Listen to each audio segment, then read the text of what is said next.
outside? Should I run and hide? How do I take my company worldwide? Do you love the law? Did you watch Hee-Haw? What's the weirdest thing that you ever saw? What's it like in court? Favorite sport? Can you help with my book report? Is my hair too long? Am I right or wrong? And do you mind if I sing along to anything? Ask Alan anything in the world. Hello, everybody, and welcome to this episode of Ask Alan, the podcast. I'm Alan Crone, the CEO of the Crone Law Firm. And with me today, I have a Memphis icon, someone that if you are conscious around town, you know, needs no introduction, and that is Joe Birch, the one of the co-anchors of Action News 5. Joe, welcome to the program, and thank you for doing this. Well, Alan, thank you so much for the invitation, and I look forward to a fruitful conversation. Yeah, you know, you and I have known each other a long time. We go to the same church sometimes. You visit us at the cathedral. I know you're really involved at St. Patrick's downtown, where you've been involved for many years. Let's start a little bit where I normally do, and that is kind of your background. Did you grow up in Memphis, or are you from someplace else? Well, you know, Alan, this is a story that I don't generally tell on television because I am a Yankee, and I don't reveal that for fear that some of our viewers might abandon us to have this Yankee out-of-towner telling the news. But what happened to me was I grew up in northern New Jersey, right next to New York City. So I watched local TV news in New York religiously. Got very interested in that growing up as a kid. And just to give you a sense of the place, the George Washington Bridge between New Jersey and Manhattan, the Jersey side of it is in Fort Lee, New Jersey. And Fort Lee is where my people were from on my mother's side. And Fort Lee happens to have been the first Hollywood in America. When the movie camera was invented in the early part of the 20th century, Thomas Edison had his inventing world focused around that area.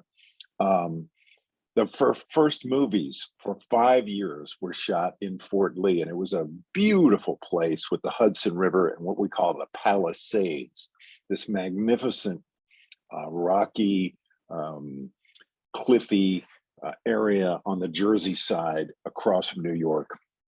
And so my family members were involved in building sets of the very first movies that were ever made.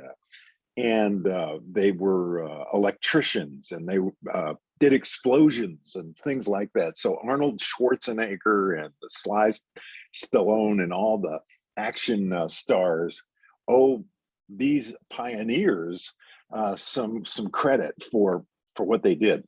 There's a new museum there that has just opened that focuses on those 5 years. Now the movie makers discovered Hollywood as they found the weather out there really amenable, and so that's what happened. We all know what happened, but it moved. But for 5 years in the early, so some of my family was literally involved, and there's some books and that mentioned their names, and one of my relatives has written a book about it. So it's a fascinating subject for me. So when I was a little kid, maybe 4 or 5 years old, I found out that one of my uncles, my great uncles, was involved with the creation of Mighty Mouse, the cartoon. Now I was a 4 or 5 year old kid, all right? But to me, you know, the younger generation today doesn't really understand who Mighty Mouse was, but he was a superhero mouse. Here I come to save the day. Well, and he'd fly like Superman. Well, when I found out my great uncle George was part of that, he ranked #1 among my family members in terms of total respect. And I only met him a few times, but boy, I admired that guy. And so it turns out he was a cameraman for the very beginning of the movies and that sort of thing. Well, the next town from Fort Lee, moving away from New York City, is Englewood. I was born there. And the next town is Teaneck, and I grew up in Teaneck. So 5 miles as the crow flies from the George Washington Bridge. I'm the oldest of 5 kids. We're Irish Catholic: Joseph, Patrick, Mary Ann, Kathleen, and James. Mom and Dad raised us in suburban New York, and there were, but it was in Jersey there, right outside New York. And the whole focus of that region is the city. And so my dad worked at 99 Park Avenue, which is right next to Grand Central Station, for 30 years. And he was involved with the ground floor of computer applications for corporate America. And so he was friends with people at IBM and Honeywell and the beginnings of the computer business. And, when we were growing up, there was a famous movie that Dustin Hoffman was in, where one of the mentors, a business person, said, "Plastics, kid, get into plastics." Well, my dad said to my brother and I, who's 2 years younger than me, "Computers, boys," when we were little kids, "get into computers. This is the future." And he was 100% right. But did we listen? No, we didn't. But anyway, that's where I'm from. Now, what I did was I went to a Christian Brothers high school, just like CBHS in Memphis. And Alan, this is a confession. I showed up a couple of times without my homework. And one of the brothers, he looked like a wrestler. And this was in the day, they didn't smack you around, but there was the possibility that could happen. And he said, "What do you think we're doing here?" And I said, "Well, I'm supposed to be here. And so here I am." He goes, "Well, you got to do your homework. So you get off that school bus every day and you just give it all to me, and I will accept it from you. And that way you don't have to disseminate it among all the teachers, and I'll hand it out to your teachers."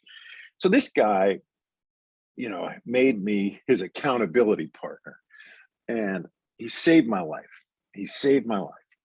And when it came time to go to college, I was, goofing off again. And he said, "Where are you going to college?" I said, "I don't know. Vietnam was still going on. I'm 66 years old. So I know I've given you a very long answer here, but the point is that arrangements were made for me to go to Christian Brothers College in Memphis, Tennessee at 650 East Parkway South. And that's where I landed. And what a blessing that place has been in my life. And I'll go into that a little later, but I'm from New Jersey, Alan. Well, I may not be a journalist, but I broke a story. Joe Birch is from New Jersey. That's right.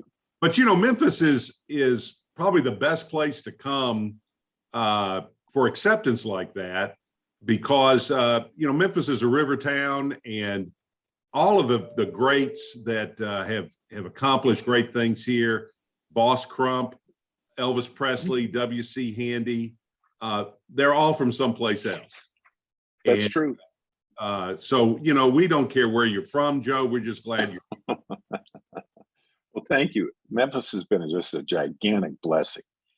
So I came to CBU, I met my wife, and we have 2 sons who both attended CBU.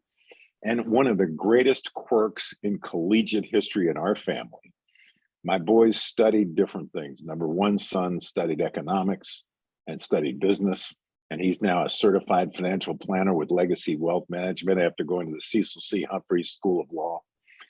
And number 2 son worked for AutoZone for 6 years, and now is with a company called Harbor Freight based in Los Angeles. But he lives here and he does his work on the computer. Well, they ended up with the exact same grade point average. They both graduated with honors. I mean, down to the decimal point. And so one could not say the other is smarter than the other. It was unbelievable. That's consistency. The most uncanny thing. That's consistency. That has to be part of their upbringing. Is you've done it. You and your wife did a great job with both of them. Mostly Mrs. B. Yes. I know that feeling. My kids excel in spite of me. There's no doubt about that. That's right. Well, let me ask you this. Did you maintain that interest in media and performing from 4 or 5 years old through college, or how did you decide, I think I really want to get into journalism? Well, I'll tell you, what happened was, no, at first, while I was enchanted with TV and really loved TV, and my father, who was this computer guy, was also a terrific carpenter, tried to teach me carpentry. And I would say, Dad, Daffy Duck is on. I have to watch this. My youngest brother got the carpentry gifts. Thank God my dad's skills live on. But what happened to me was I was enamored by faith. All right. And so we grew up in a household where we were at the front row of the Catholic Church every Sunday. And 5 kids all there with mom. And we went to the noon mass. And I went to a Catholic parochial school, and so started going on retreats as a young guy, tried to discern whether I had a vocation to the priesthood. And so I did that for a brief period, and actually even went to the Carmelite seminary for my freshman year of high school in Niagara Falls, Ontario. And so my parents sort of begrudgingly allowed me to do it because I was pretty adamant about it. Well, this was 1970, 71, okay? A long time ago. And it started to dawn on me that while I was there, I had a tremendous experience. I mean, it was a lot of fun. My great memory is of laughing at the dinner table with my classmates. I mean, we had a lot of fun. It was terrific. And we have the priest scandal in the church. None of that happened in my year in the seminary. There was never a hint of that kind of activity. I'm proud to tell you that. But I did discover as an adolescent young man that I liked girls. And I wasn't going to be able to do the vow of celibacy. And one of the reasons is I took a girl on a date, believe it or not, while I was in the seminary. I said, you know what, I think I better let him know. And so I did. And it was a wonderful experience. That seminary, which is now a retreat center, is literally about 300 yards from the Horseshoe Falls that are next to Niagara Falls. And so it's on the Canadian side. And when the mist would fly up in the wind toward us, it would literally hit us on campus. I mean, it was that close to and so I can actually pick it out from photographs and the spots, Mm-hmm. And so I had that so I had to sort of reinvent myself. And I went through this period of lazy high school kid. I did really well academically in the seminary because there was nothing else to do but study. and I studied hard. And then when I got home, I goofed around and got unfocused. And then, as I mentioned, got directed to CBC. And then one thing led to another where the light bulbs started to come on, especially with some phenomenal professors there.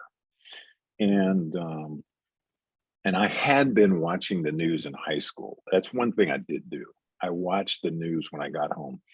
And I was just interested in it. I was interested to find out what was going on. And I was interested to see how various stations covered stories.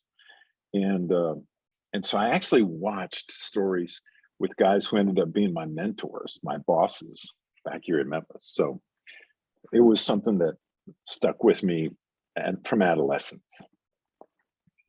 Well, I remember, I've been in Memphis long enough that I remember Joe Birch, the reporter.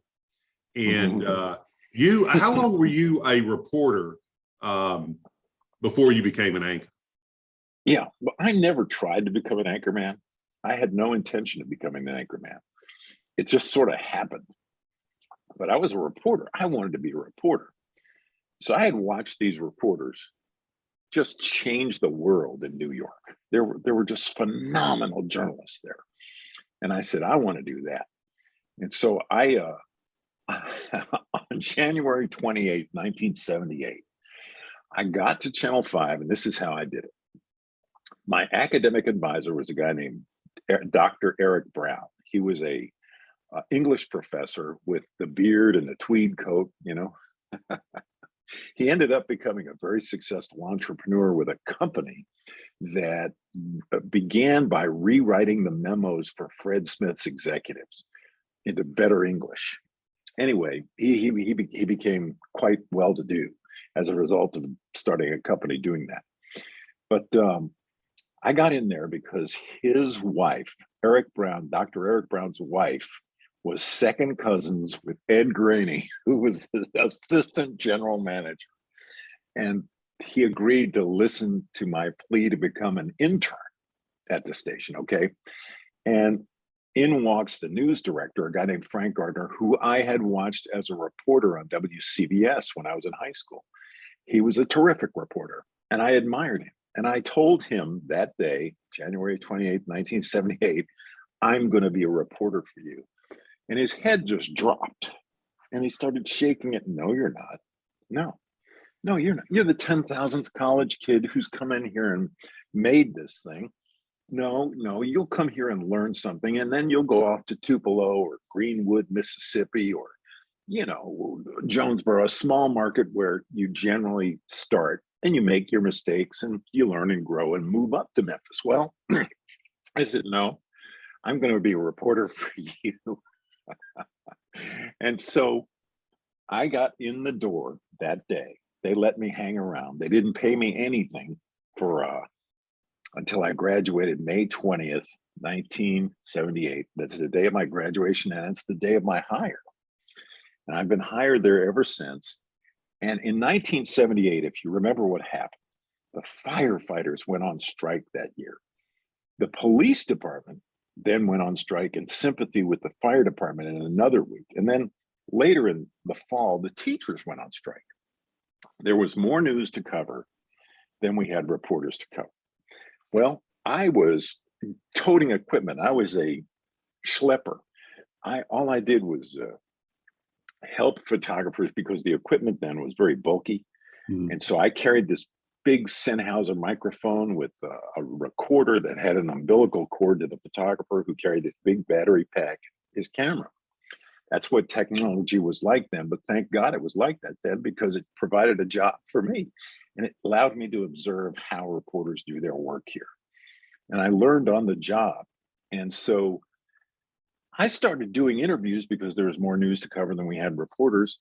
And all of a sudden, Wyeth Chandler, the mayor of our city, is responding live at a news conference to an interview that I had just done. Now, I wasn't on camera in 1978, but I did the interview with the fire commanders who were fighting fires, who were guys who were older, who really shouldn't have been out in the hot sun doing that. But because of the strike, they were forced to do it. And incredible interviews. Well, I was addicted right there. And so, quick story. We used to have this thing called news programming service that NBC had. And what this was all the local affiliates around the country were expanding their early evening newscasts because it's very profitable for TV stations to do that. Well, they needed, quote, eggs for the Easter basket. We just had Easter. They needed stories told. And so reporters could create a national story if there was a national angle to your story and send it in to NBC, and NBC would send the reporter and the photographer each $100. Well, I was literally making $2.35 an hour, minimum wage, college degree in hand, $2.35 an hour. My father's shaking his head. I don't understand this. And I started sending stories to NBC that I found on my own, okay? On my dinner break or lunch break, I'd convince the photographers, hey, instead of eating lunch, do you want to go make $100? They'd say, yeah, man, we all were broke, you know? So I started sending these stories to NBC. And then Frank Gardner, this guy, calls me in his office. He says, you can close the door. I said, oh. He said, so I hear you're on TV. And see, by then they had let me on a little bit, right? 1979 was when I made my debut, 1 year after I arrived at the station. And so I was on, frankly, when there was nobody else, they put me on. Well, Frank says, yeah, I said, yes, sir, I'm on TV. He said, no, I don't mean that here. I mean that you're on in Portland, Maine and Portland, Oregon. You're on in San Diego and Miami. You're on. You know how I know this? And I said, no, sir, I don't. Because my friends work in these places and they're calling me, asking me, who is Joe Birch? And so he said, 2 years after I got there, okay, you are a reporter. You're right. $15,000 a year, which was a magnificent amount of money for me. And he said, wear a suit every day. Now get out of here. It was great. That's wonderful. That's a great story. And, and it really shows that, you make some of your own luck, and you put yourself in a position to succeed. Well, that's right.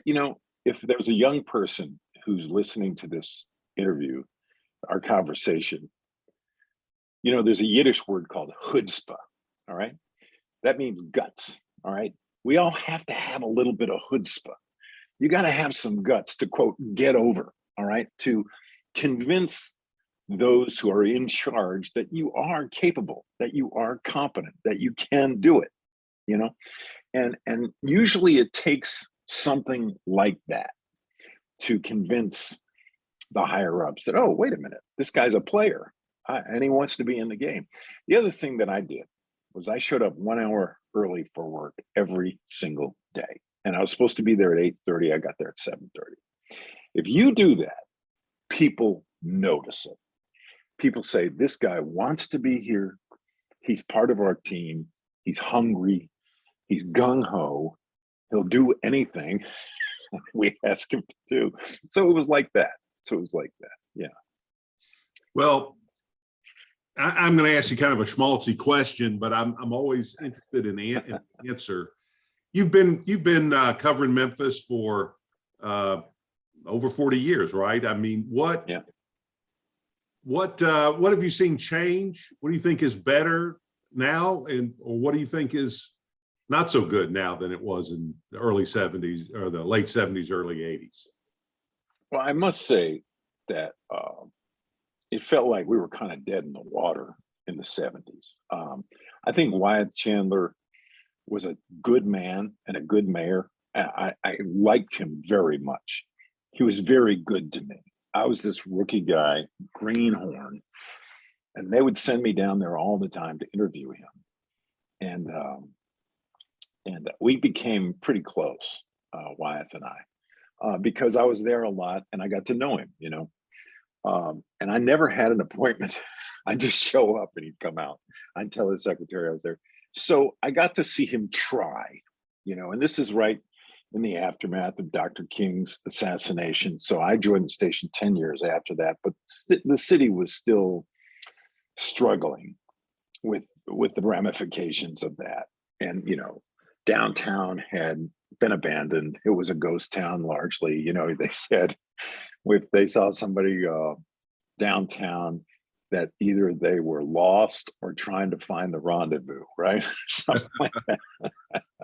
Well, boy, have things changed since that time. Wyeth did Mud Island, and I was there for the grand opening, and honestly, there was a lot of energy. That was 1982, so that's 40 years ago, and it seemed like a good idea. It turned out to be not a practical idea. It just didn't work. But you don't know that until you do it, because it's just one of those things. This was going to be a unique thing on the Mississippi River. Well, maybe if we could have foreseen exactly how it went down, maybe we wouldn't have done it. Maybe we would have just done an amphitheater and maybe a restaurant. River Terrace was terrific, and maybe that would have been enough. Maybe the river model, I don't know. But I admired Wyeth for trying. And then, Dick Hackett came along, and Dick was a very different kind of mayor. He was counting paper clips. Okay. He was somebody who was very attuned to the taxpayers and their desire to keep taxes low, which is a terrific thing. He was also the king of America's distribution center. He was the man who had made that our motto, along with FedEx and the powers that be in town along that. And that is the bedrock of our economy. And so we got to give him some credit for that. Then comes Willie Harrington. I was up all night the night Willie Harrington won by 142 votes, I think the number was.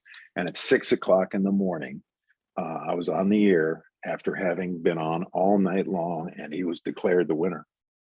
And Mayor Hackett did not contest it, which I thought was a gentlemanly thing to do and the right thing to do. And then began the reign of Willie Harrington. And it was a very interesting thing to see. You know, I got to meet Isaac Hayes during that time. He came in town for the inauguration and the swearing in, and Barry White and a lot of stars came to that, and because it was a monumental, seminal moment for the African-American community. And I could feel the pride that they had. And I think for 2 terms, Harrington was a good mayor.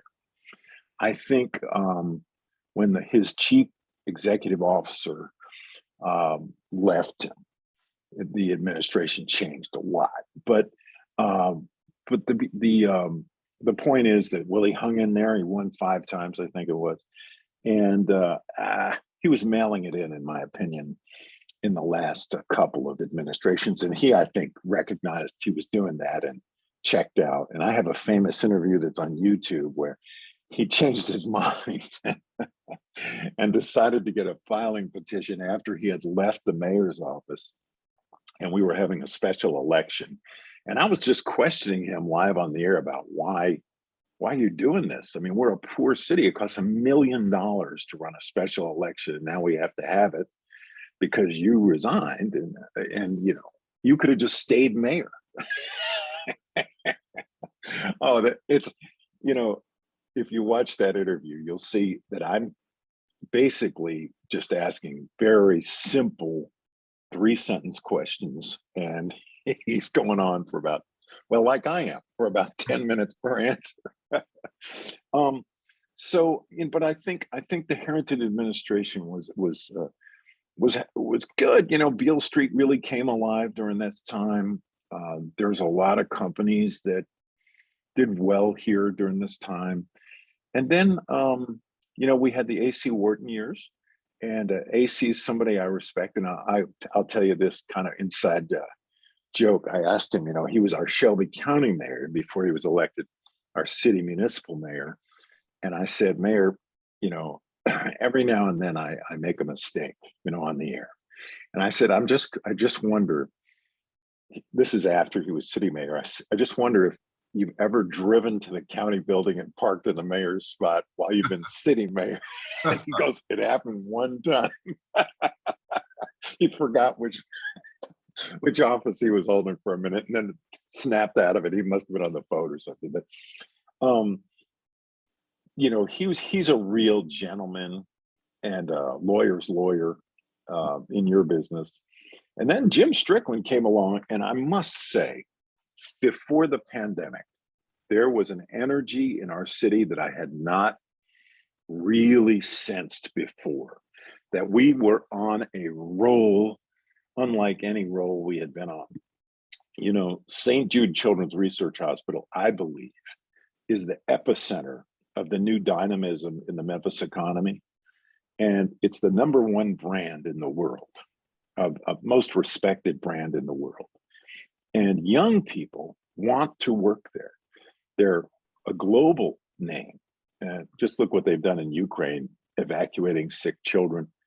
It's a remarkable thing they've done. And before the pandemic, everything was moving in the right direction. And it is now too, but it's just the pace is not as quick because the pandemic took, you know, it took a lot of pep out of everybody's step and has broad ramifications throughout the whole world, not just Memphis. But I think, God forbid that COVID becomes what it has been the last 2 years again. But I think we have every reason to believe that this economy in this city is on a path towards a great future. I believe that for a lot of reasons. I believe that because of St. Jude, FedEx, and the other many great companies that are here. I believe in it because of the entrepreneurs who are here, young people, young couples who are doing mom and pop places. This is really, I think, the key to Memphis's economic success in the future is the success of African-American entrepreneurs. I just did a mobile food pantry downtown with St. Patrick Community Outreach and the Memphis Rotary Club. And it was our 15th one in the pandemic. We served 500 families a week's worth of groceries. So we've done that 15 times. And as a thank you to our volunteers, we bring a coffee truck in, and there's a fellow named TQ. It's his wife is named Tequila, and his name is Quentin, and their name of their business is TQ. And you can find their coffee truck in Overton Park on most Sundays if it's nice weather. Well, the FedEx Forum recognized this young man has it going on. The products are great. And, you know, I get kids from St. Agnes and CBHS to help us old people load these cars. And I asked each kid, because I'm the one who collects the paperwork from the clients as they come through. The Mid-South Food Bank needs papers on everybody and who's getting served and that sort of thing. I asked the kids, did you like that drink that they picked? And to a person, everyone said, this is delicious. This is great. They make a variety of different kinds of drinks kids like, as well as coffee like old guys like me like. Well, FedEx Forum recognized this man's entrepreneurial skill, and he's building from the ground up, a brand new coffee stand that will serve all these products inside the forum. And so this, I think, is a perfect example of what we need to see.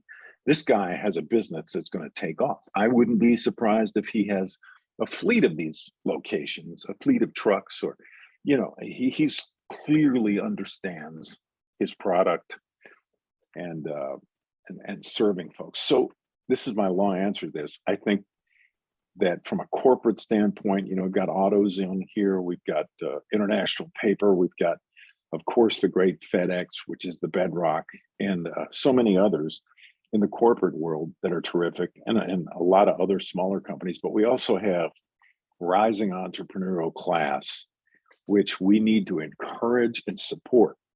And our educational institutions here in town need to be agile enough to support these business people. So when they need to learn a skill that they may not have gotten in class in high school or college or community college, they need to be agile enough to give them a certificate and get them, you know, on a very rapid basis up to speed on doing their books, on supply chain issues, on how to run a business.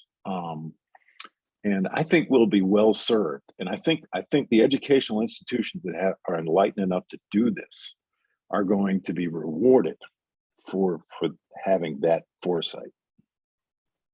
Yeah, I think you're right. And I had Ted Townsend on.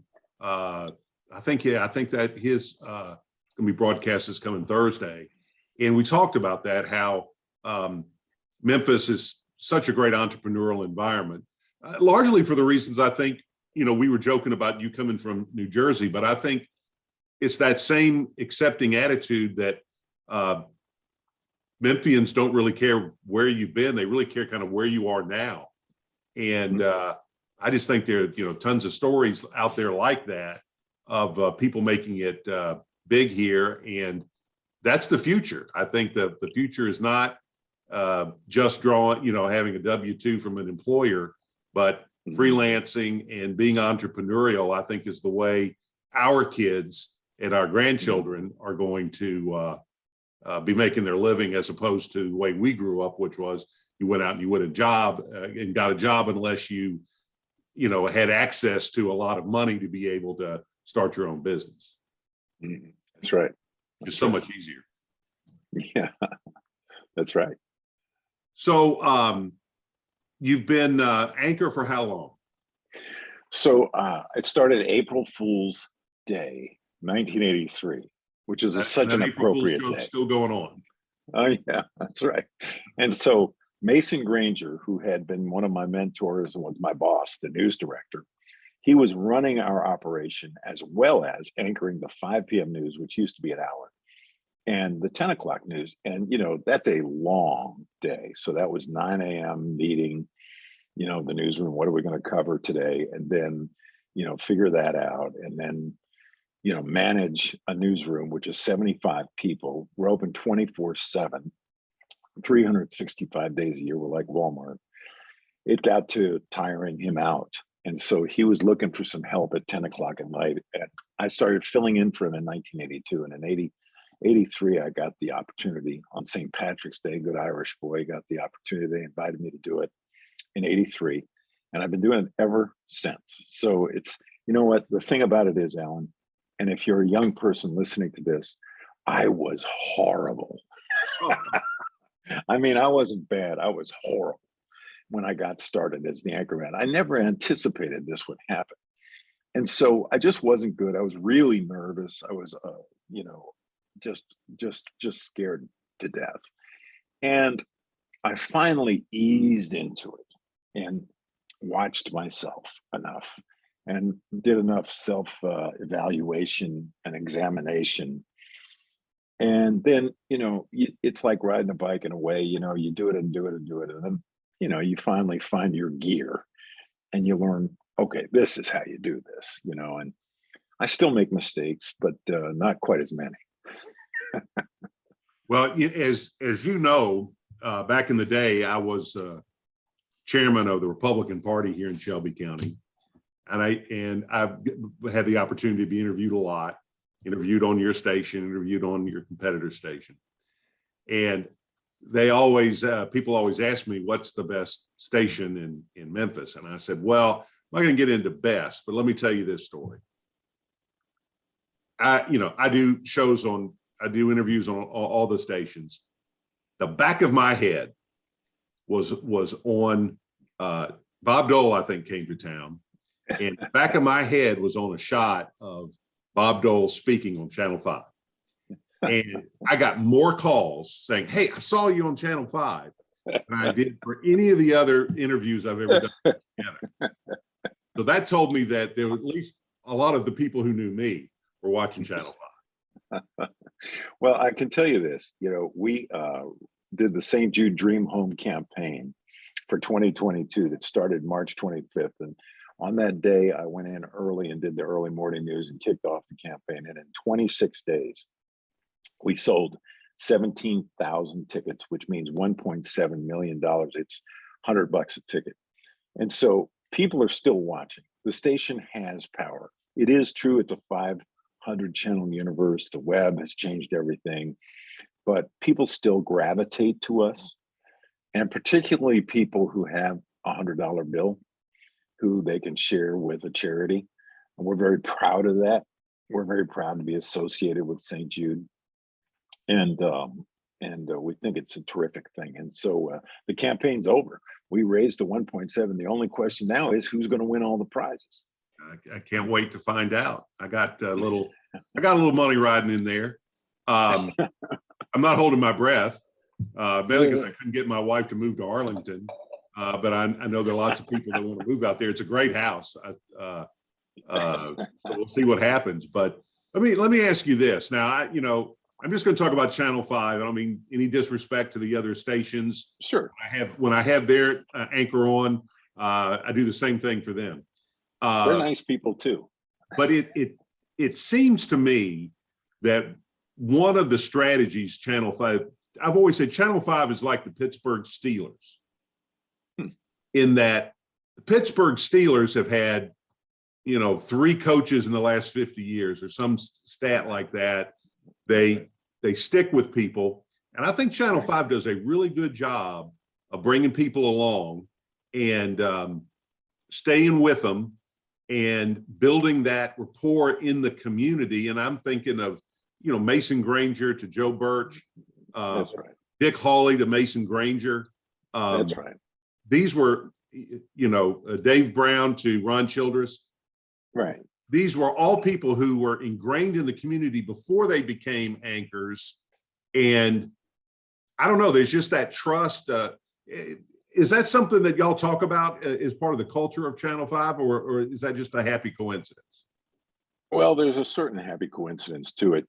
I've received a number of job offers over the years. Don't get anchormen start talking about their careers like that. But for whatever reason, it always just made better sense to stay here. And I'm talking about some big jobs. And I'm so glad in 2020 hindsight, I'm so glad it worked out the way it did. For example, here's one way to think about it. Okay, they called me up out of Denver, right? And there's a great NBC affiliate out there, and they wanted me to do the morning newscast. And I said, okay, that's a cool city, and the Rocky Mountains, I like that, and there's a lot to do out there, et cetera. But I feel like if you're going to be the anchor man in a station, you really have to know that city. I mean, in order to get the credibility that you need to have, you need to be able to kind of say at a drop of a hat, oh, that's Madison and BB King, Madison and 3rd Street right there, if that's what appears on camera. Whereas if I was to just fly into Denver, boy, it would take me 10 years to get up to speed on everything that I really need to know in order to have what I regard as the credibility to be able to talk authoritatively about the news, to have the comfort level. And so it's my personal philosophy that this really works if you're going to try to be an anchorman. And there's just nothing wrong with this town. I mean, I love our city. And so there's that, and there's a lot of appeal to it here. There is some turnover at every station. My longtime partner, Kanji Anthony, who was with me for 7 years. And I know that because Jim Strickland's been mayor for about 7 years, and Ursula Madden was my co-anchor before that. And she was there about 7 years with me. That's about the length my TV partners stick around. And in 7 years, you can create a rapport with the audience. And they've done that. But there are some of us who are lifers in there, and I'm one of them, and I'm proud to be there. So thank you for this Pittsburgh Steelers analogy. Well, I just kind of thought of it not too long ago, but I think it does set Channel 5 apart. And although the trend seems to be more transient people, and I don't mean that negatively at all. That's just kind of the nature of I think the business now is people come in, they learn, and as you say, they kind of step up. So hopefully we'll have somebody coming in behind you when you're ready to go do something else that has the same kind of staying power. Because I think it's been good for Channel 5, and I think it's been good for Memphis that you've been around as long as you have, and providing that credibility and stability. Thank you. Now, let me, as we close here, I want to give you an opportunity to plug some stuff. Everybody knows that if they've got a charity event that needs an MC or needs some help, that you and your colleagues are always willing to do that. You do a lot of great things. And I don't want to put you on the spot. I know you're really involved in St. Patrick's. Are there some things going on right now that people need to know about and support because of the good work that they do that you're involved in? Well, thank you, Alan, for this opportunity. I have some dates memorized. So Here we go. Thursday, on May the 7th, the Orion 5K. I've organized 23 5K races for 23 consecutive years. It was the Gibson 5K for 21 years when Gibson Guitar was in town. And then when Gibson had to move back to Nashville, Orion kindly stepped up, and it was the Orion 5K for 2 years. What great people run Orion. Fantastic credit union based here in Memphis. Well, In the pandemic, I was unwilling to put on anything Right. for obvious reasons. But for the first time without my leadership, but I'm going to be your MC, May the 7th, down on Monroe. The race starts at 8:30 in the morning, May the 7th. It is going to be a terrific thing. They're going to have a street party all day after this. So it's an 8:30 a.m. Saturday race. And this is for the benefit of MIFA, a fantastic organization. I delivered MIFA meals for 19 years and made a lot of friendships along that way. And these are two great organizations. I'm talking about Orion and MIFA.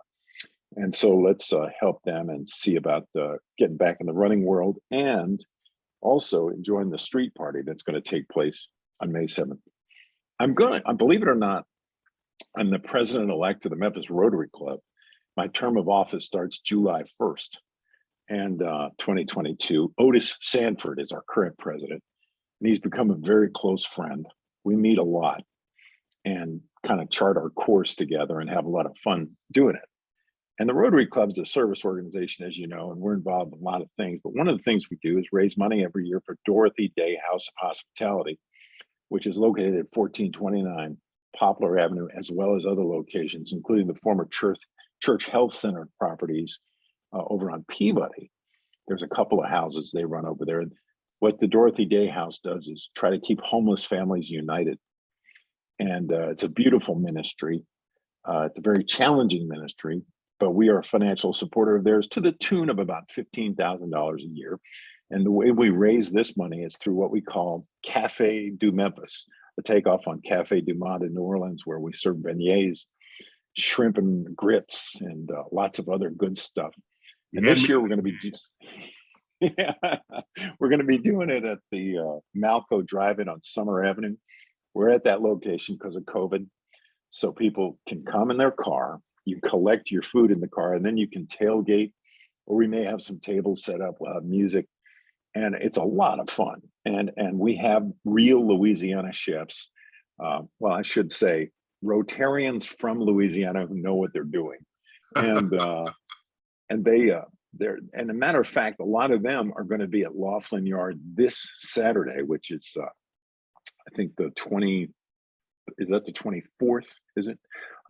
This Saturday, and they're going to. We're going to be at Laughlin Yard, and there's a crawfish festival there for the benefit of the Rotary Foundation.